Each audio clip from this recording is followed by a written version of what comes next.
मिरजेतील वॉनलेस हॉस्पिटलचं आरोग्य सेवेचं मिशन सुरूच आहे। विल्यम वॉनलेस हॉस्पिटलच्या 132व्या वर्धापन दिनादिवशी 4 जुलै 2025 रोजी हॉस्पिटलमधील अंतरुग्ण विभाग अर्थात IPD पूर्ववत सुरू होणार आहे, अशी माहिती हॉस्पिटलच्या डायरेक्टर डॉक्टर प्रभा कुरेशी यांनी दिली आहे। तर वॉनलेस हॉस्पिटल सुरू करण्याबाबत चॅरिटी कमिशनर यांच्याकडून कोणत्याही प्रकारची स्थगिती नव्हती आणि नाही। वॉनलेस हॉस्पिटल हे 1 मे 2025 पासून पूर्ववत सुरू करण्यात आलं आहे। मात्र कामगारांच्या नावावर परस्पर जे लोक वर्गणी गोळा करत आहेत त्यांना वर्गणी देऊ नका, असं आवाहन युनियन लीडर सतीश वायदंडे यांनी केलंय। यावेळी doctor Ivor Dillon, pastor Shashi Kamble, Sudhir Ware, Raju Londhe, David Sarwade, Vinod Pandhare, Mohammad Shaikh यांच्या सहित शेकडो कर्मचारी उपस्थित होते। सर डॉक्टर विल्यम वॉनलेस यांनी सन 14 जुलै 1894 मध्ये मिरजेत मिशन हॉस्पिटलची स्थापना केली। वॉनलेस हॉस्पिटल गेल्या 100 वर्षापासून अविरतपणे रुग्णांची सेवा करण्यात आली। सर डॉक्टर विल्यम वॉनलेस यांच्या योगदानामुळेच आज मिरज आरोग्य पंढरी म्हणून परिचित आहे। आज मिरजेत शासकीय बरोबर शेकडो खासगी हॉस्पिटल असून सर्वसाधारांचं निदान, उपचार आणि शस्त्रक्रिया केली जाते।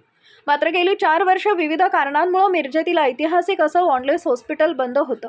हॉस्पिटल बंद पडल्यामुळे कामगारांच्या वर उपासमारीची वेळ आली होती आणि महाराष्ट्र आणि कर्नाटकातील हजारो रुग्णांना याचा फटका बसला होता। मात्र Republican party of India Athawale पक्षाचे ईशान्य भारत 8 राज्याचे प्रभारी विनोद निकाळजे, NEHTDCचे डायरेक्टर हितेश शिंदे आणि RPI पश्चिम महाराष्ट्राचे उपाध्यक्ष नानासाहेब वाघमारे आणि रुग्णालयाच्या संचालिका प्रभा कुरेशी यांच्या पुढाकारानं मिरजेतील वॉनलेस हॉस्पिटल हे 1 मे 2025 पासून पूर्ववत सुरू करण्यात आलं आहे। सध्या OPD सुरू असून टप्प्याटप्प्यानं सर्व विभाग सुरू केले जात आहेत। नमस्ते, वॉनलेस हॉस्पिटलतर्फे मी आपल्या सगळ्यांचे स्वागत करते। लवकरच आम्ही 2 दिवसात आमचा 132वा वर्धापन दिन आम्ही साजरा करत आहोत आणि प्रथम मी आपल्या सगळ्यांना या कार्यक्रमासाठी मी आमंत्रण देत आहे।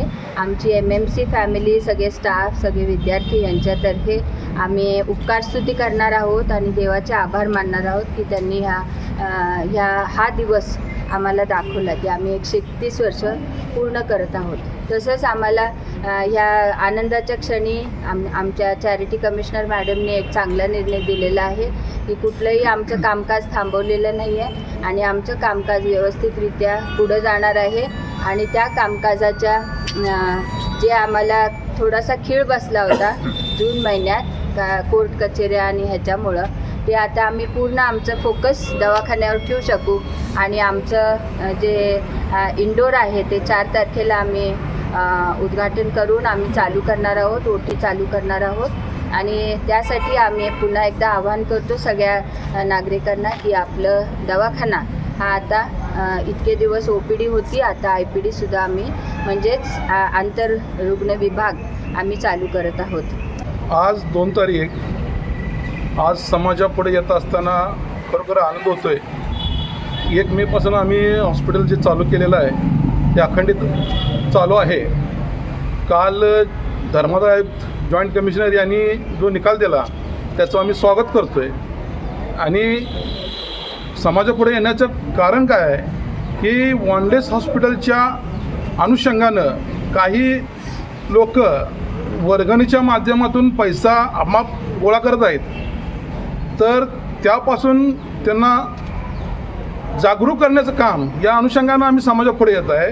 हॉस्पिटल चालू आहे, व्यवस्थापन आपलं काम करत आहेत, कामगार वर्ग आपलं काम करत आहेत, OPD चालू झालेले आहे। 4 तारखेच्या माध्यमातून इंडोर पेशंट चालू होणार आहेत। ही आनंदाची बातमी समाजाला देण्यासाठी आज आम्ही समाजापुढे आलेलो आहोत। वॉनलेस हॉस्पिटल कर्मचारी सुधीर सीताराम वारे, इंजिनिअरिंग डिपार्टमेंटमध्ये मी कर्मचारी काम करत आहे आणि आत्तापर्यंत गेले मे महिन्यापासून जे आमचा दवाखाना चालू केलेला आहे, सर्व कामगार आम्ही एकत्रित मिळून आम्ही दवाखाना हे जी कुलपं काढलेली ती काढलेले आहेत आणि कामकाज सुरू केलेलं आहे। ज्या माध्यमातून आता दवाखाना सुरू आहे त्या माध्यमातून आम्ही सर्व कामगारांनी संचालका यांना आम्ही साथ दिलेली आहे। तर मला असं सांगायचं आहे की समाजाला जी सत्य काय घटना आहे ती जाणून घ्यावी आणि हा दवाखाना परत कसा उदयास येईल या माध्यमातून या समाजानं पण डोळं उघडावं एवढीच माझी विनंती आहे।